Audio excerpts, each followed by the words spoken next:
We have developed speed, but we have shut ourselves in. Machinery that gives abundance has left us in want. We think too much and feel too little. More than machinery, we need humanity.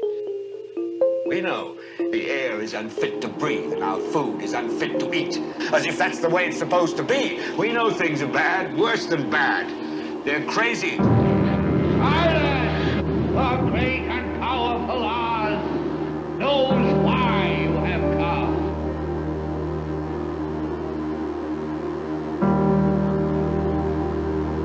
You've got to say, I'm a human being. God damn it! My life has value. You have meddled with the primal forces of nature. Don't give yourselves to brutes. Men who despise you, enslave you, who regiment your lives, tell you what to do, what to think, or what to feel, who drill you, diet you, treat you like cattle, use you as cannon fodder. Don't give yourselves to these unnatural men with machine minds and machine hearts.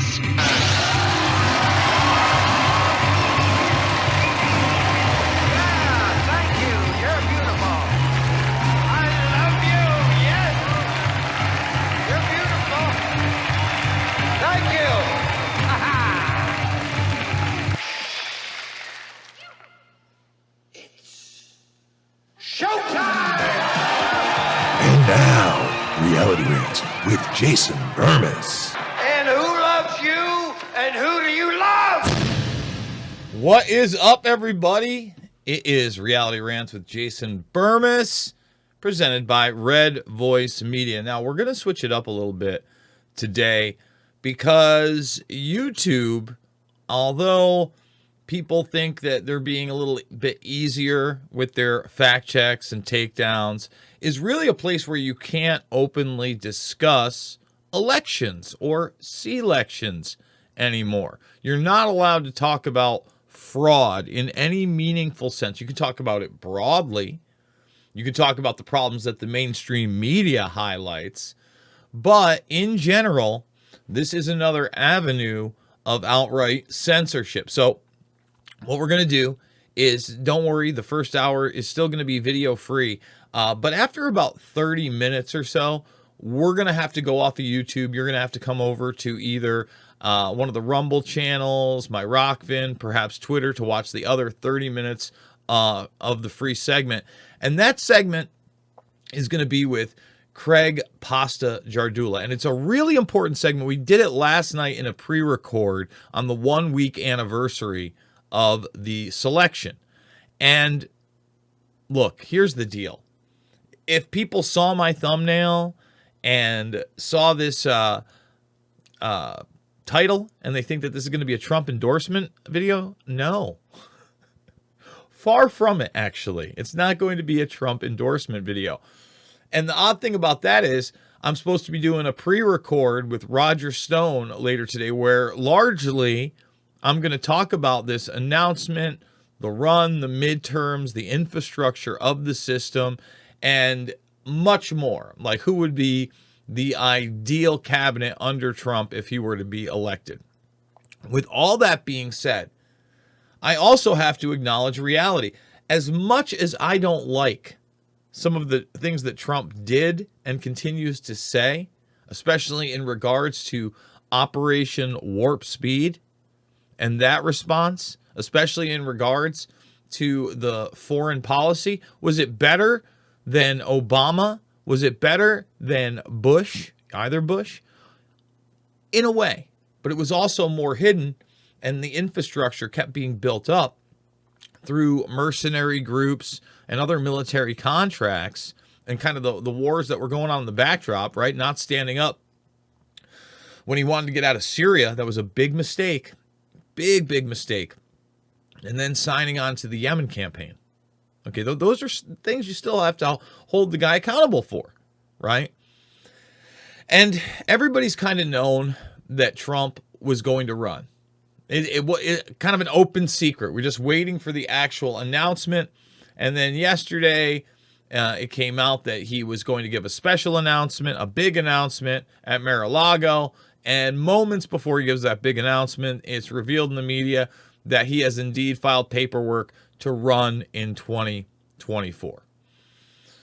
Let's start with that speech first of all. Now, as you guys know, because you guys watch me, or if you haven't, I'm going to clue you in. I watch these things long form a lot. A lot. And what do I mean these things? Whether it be a speech, a public address, the State of the Union, an interview. I watch the long form, especially when it's live. When it's live, I really want to see how people are interacting with the audience, interacting with the camera, interacting with the pre-written speech. Now, Trump is infamous for going off the script all the time and actually being extremely good at that. All right? There is no doubt the man, at least in the past, has commanded an audience through his speech and through his wit and his quick acting brain. You have to give him that credit, okay? What I saw yesterday, I'll be honest, it wasn't very impressive. And I don't think it's rust. I think the fact that this guy is getting old and that he has been impeached twice and that there are criminal investigations going on and they are going after his kids has worn on the guy. Okay, and what do I mean by that? Well, look, did he look better and sound better than Joe Biden? By a long shot. Not a comparison, not close. That's also almost like cartoon level. The fact that the media still wants us to believe that Joe Biden runs anything is like over the top. Doesn't know where he is, can barely speak. I watch those long form. Those are really painful to watch. At least Trump, when I watched him, some of the rhetoric was good. Some of the actions were good. And the speeches were usually entertaining. Yesterday, aside from the fact that he did note that Joe Biden didn't know what country he was in, okay, at one of these climate summits, wasn't sharp. He stammered a lot on the pre-written speech. You could see it. He wasn't reading it on beat. A good example of that is I caught Tucker on Monday, and Tulsi Gabbard was there. And, look, Tulsi Gabbard, again, has a lot of positives, some negatives. Actually had a short discussion about Tulsi Gabbard with Ray, who runs Red Voice Media, in an upcoming behind-the-scenes kind of podcast. I hope everybody checks that out and my opinions on Tulsi and give you some insight there.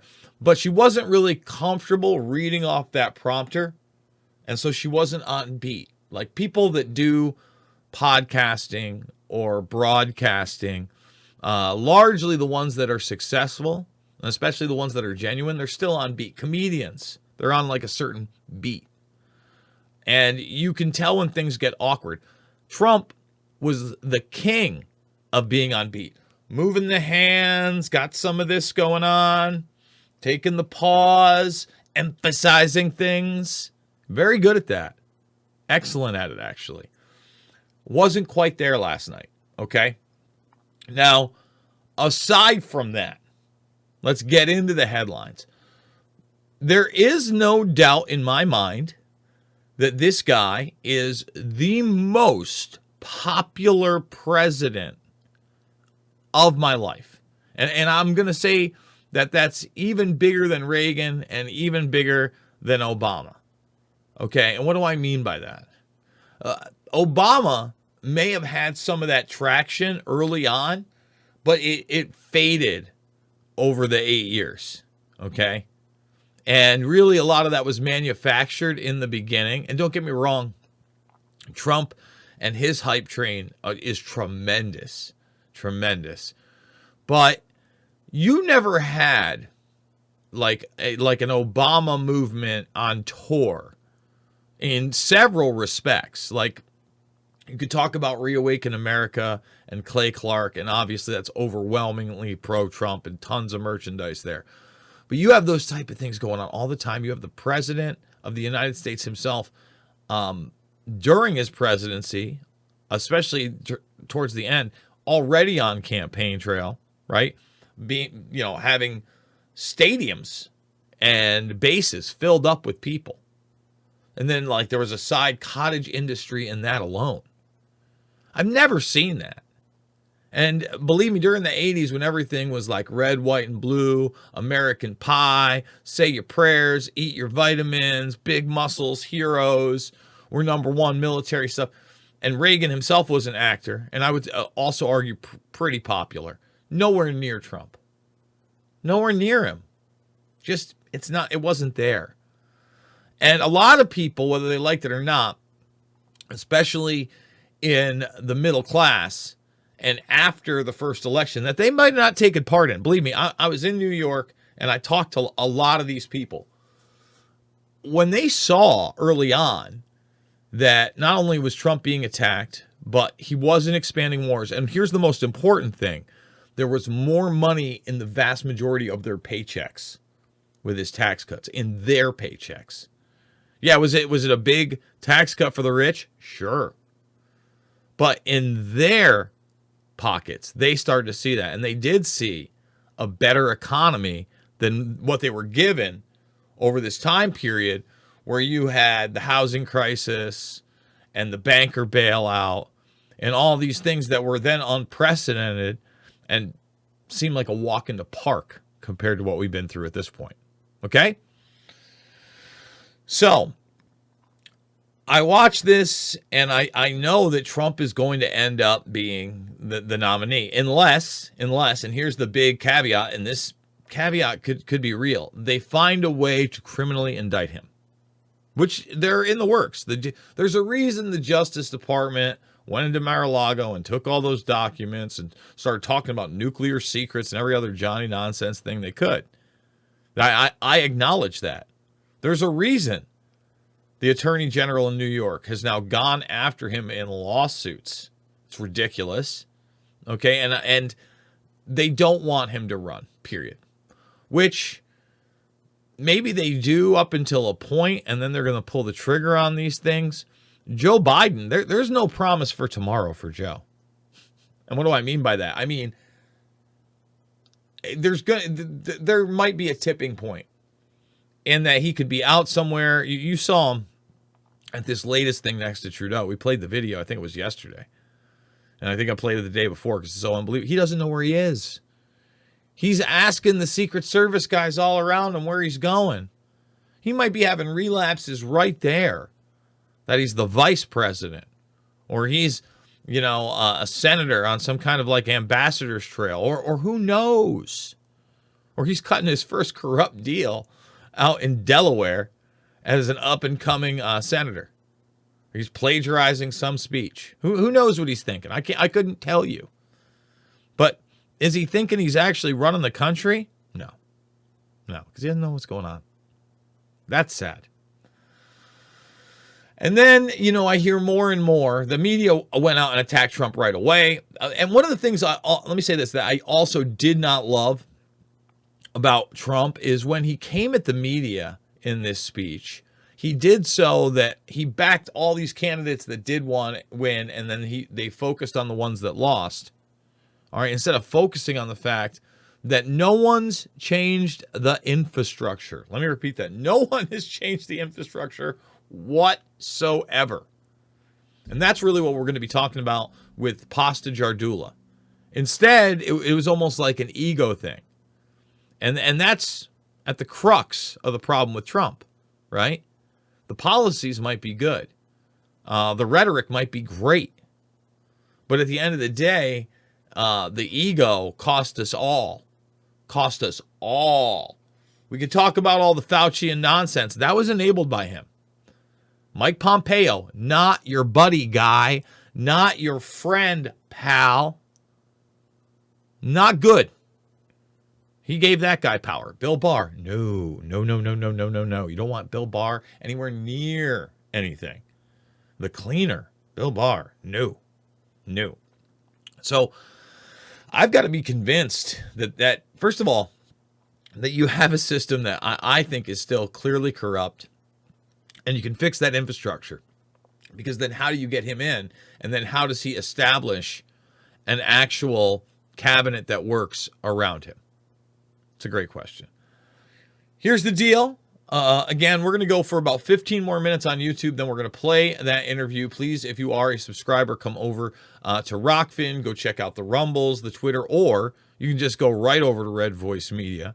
And remember, the second hour, although it is premium, and I hope that you do sign up at redvoicemedia.com/Jason, you can also listen to the second hour for free in real time over at Podbean, and you can get the archives in audio format at Podbean.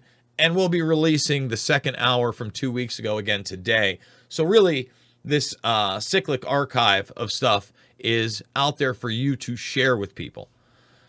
This is kind of big, but at the same time, it's almost like they're talking out of both sides of their mouth. Facebook says it won't fact check Trump now that he is running for president again, citing Meta's policy to exempt active politicians from third-party fact checking. What? First of all, this fact checking is awful. These context things are awful. I put up that video about Oklahoma City. That has context of it. Anything that's a large-scale event that someone like Jason Bermas wants to dare comment on gets a context rating. All right? And now you're just, Facebook's opening it up to the idea that politicians are now allowed to lie, but the general public isn't allowed to lie. And it's not really lying. We all know that with these fact checks from authoritative sources. They're not telling you how the algorithm is going to run in which you're able to see these ads, or how effective they will be, or who sees them when you share them, or information surrounding them. So you start sharing, for instance, news stories or proof that the ad itself or the campaign rhetoric is true, and that gets suppressed. Guys, I've got, I think it's like close to 5,000 actual friends on my regular Facebook, my regular one. Then I have some stupid fan page I never really do anything with, but it's got some auto posts with the Podbean and yada, yada, yada. I get no traction over on Facebook. No traction. I should be getting hundreds or thousands of interactions with those. And then at one point I was running the We Are Change page, which I think had more than 500,000. 500,000, right? So we were actually spending money with Facebook. No, nothing. I mean, it was ridiculous. It's like you're paying for this stuff. I'm not sure if Cernovich still has that lawsuit going, but it's a valid one. Okay, so Facebook says that it is not fact checking.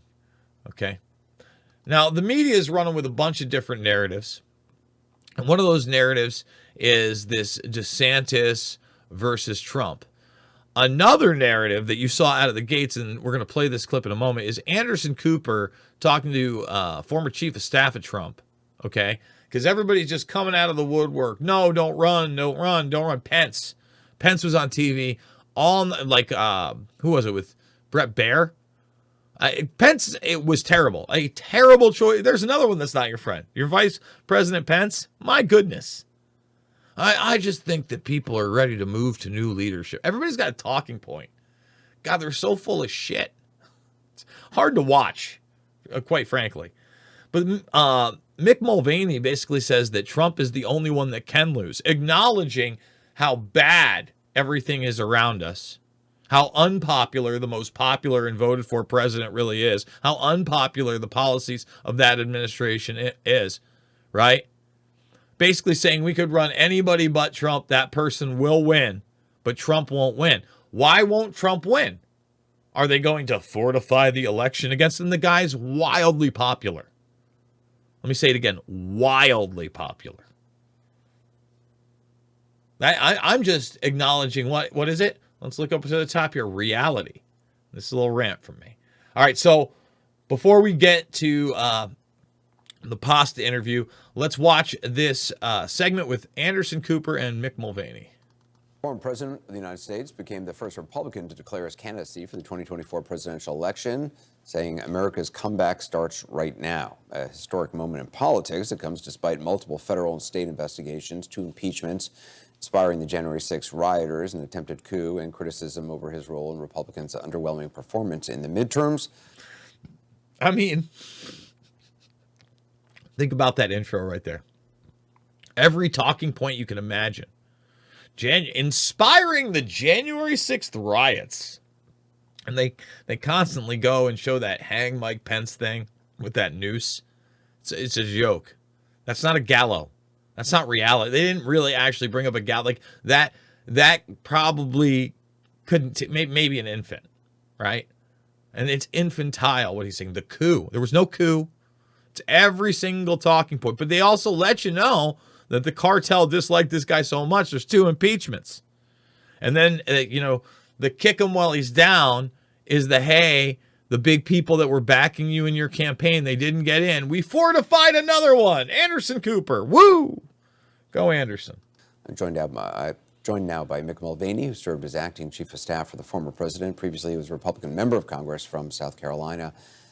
Mr. Mulvaney, appreciate you being with us. I'm wondering what you thought of the president's announcement. Yeah, well, I think it's still going on. I stepped away to do this interview. What struck me, Anderson, was that he stayed on script almost the entire time. Even when you folks broke off, I was watching on CNN and went to go watch it online. He stayed on script for almost 45 minutes. He was ad-libbing. He was ad-libbing even when we were on him. Well, let me address what they're talking about here. I'm kind of with Mulvaney on this one. That's what I mean. He didn't have a beat. I saw him reading off both prompters. He wasn't hitting the inflection points right. He was getting some of the words wrong. He's getting older. At the same time, Biden can barely speak for 5 minutes and not well. When they got him up there for 20, it's a train wreck. I mean, it's not quite a Fetterman, but does that even matter at this point in the post-truth world, right? But he still went for like 45 minutes, an hour, no problem. The guy has endurance.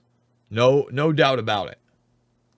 Little bits and pieces, but he hadn't got into the part that I wanted to see, which is, was he going to speak about Ron DeSantis? Was he going to speak about Glenn Youngkin, all of his potential challengers?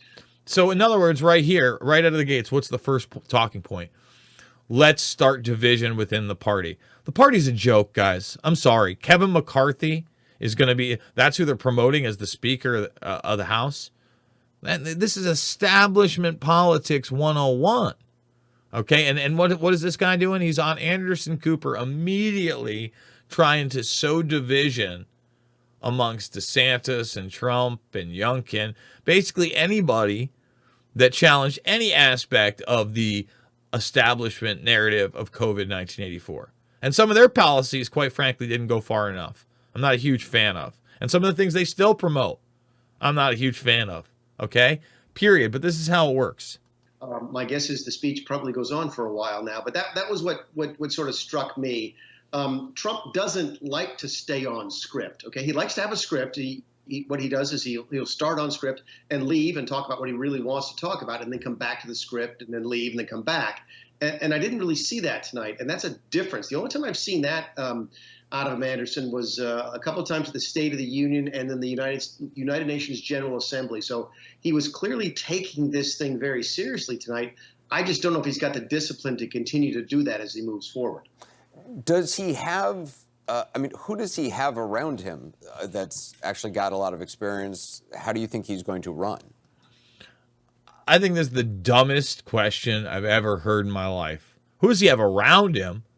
The guy was the president of the United States. We already know the people that were around him.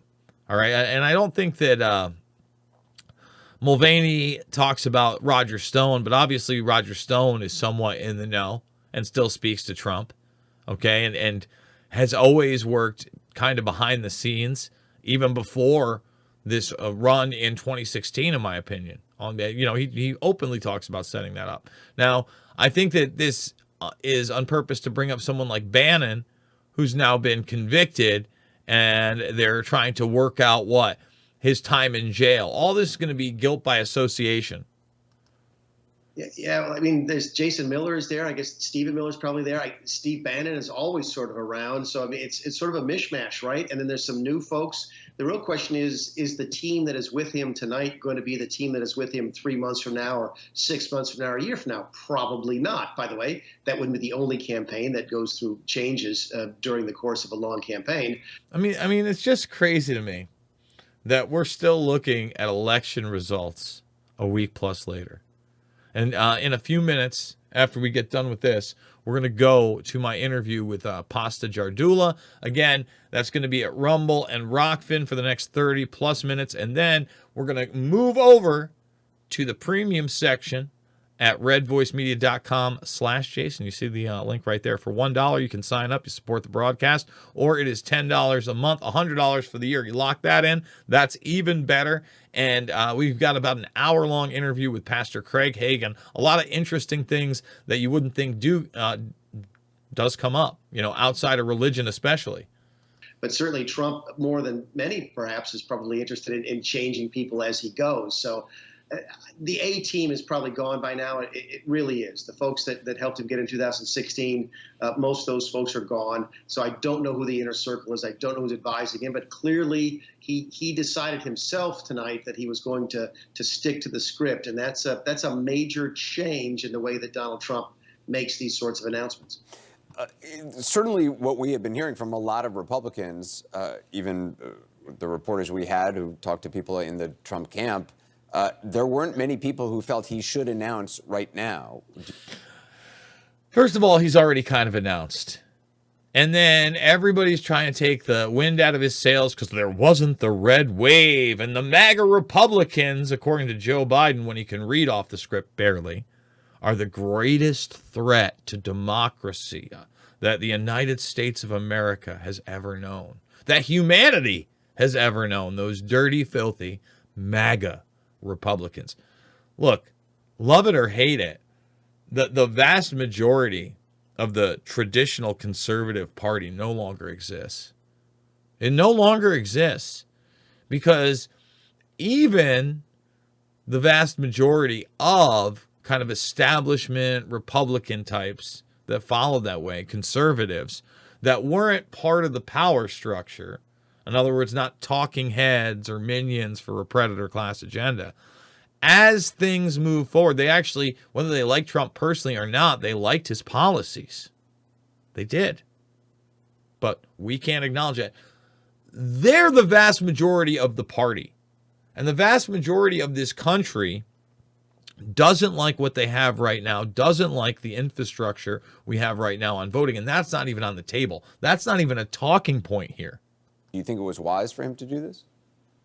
I don't think he had a choice. In his mind, he didn't have a choice. Remember, he announced this, Anderson, before last Tuesday's midterms. I think it was Sunday or Monday before the midterms. So in his mind, he had to do it tonight. He had committed to that. Trump doesn't reschedule. He would have perceived that as weakness if he didn't do it tonight. Do I think it was a good idea? No. It certainly, it has some advantages to him. It's certainly when it comes to the DOJ investigation, maybe he makes it look like it's more political. But maybe he makes it look like it's more political? Come on, Mulvaney. The whole thing is political. The impeachments were political. I don't think that really changes many people's minds. He loses the RNC money that he's been receiving for his state lawsuits up in New York, so there's a negative there. But do I think he needed to do it tonight? No. But once he committed to doing it last week, he didn't really have any choice in his own mind. Do you think this is good for the Republican Party? No, I don't, because I think he's the only Republican who could lose. I think he's the only Republican that could lose. It's almost like a threat, right? It's like, we'll take any other person. We don't like this guy. But that's not true. That's not true. If they really wanted, and you wanted a strong candidate, according to Jason Bermas, Rand Paul's the man. And I've got my problems with Rand. He's far from perfect.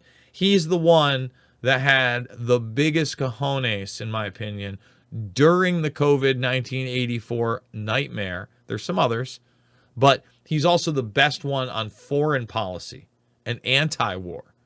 Somebody like Thomas Massey would be tremendous. Not even on the table. Okay, here's the deal, YouTube. I want you to thumbs it up, subscribe, and share. But at the same time, it's almost arrivederci time for you. Why is it almost arrivederci time? Well, we're going to play this interview with Craig Pasta Jardula, still part of the free broadcast, everybody. I just can't talk about election fraud, right, on YouTube. It's not allowed. There's medical misinformation, and now there's malinformation, and pre-bunking when it comes to elections. You can't discuss the fact we're past the 1-week anniversary of the selections, and we still don't have clear winners. Okay, so YouTube, it's been real, but we're going to have to see you